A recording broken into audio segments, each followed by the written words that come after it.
Hello and welcome back to my YouTube channel. So in today's video we are going to solve another task of 100 days of AWS series by KodeKloud engineer, and in today's task we need to create an IAM group.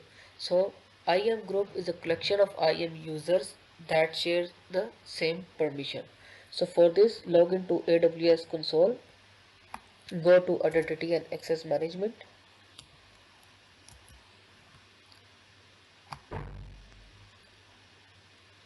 and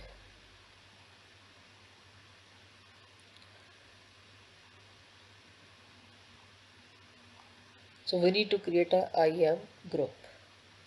So go to user group, create group, and the name of the group is sorry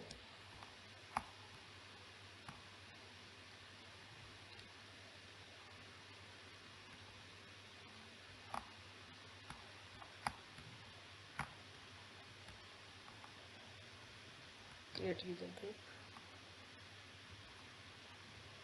and the group is created. Now let's verify our task. Yes,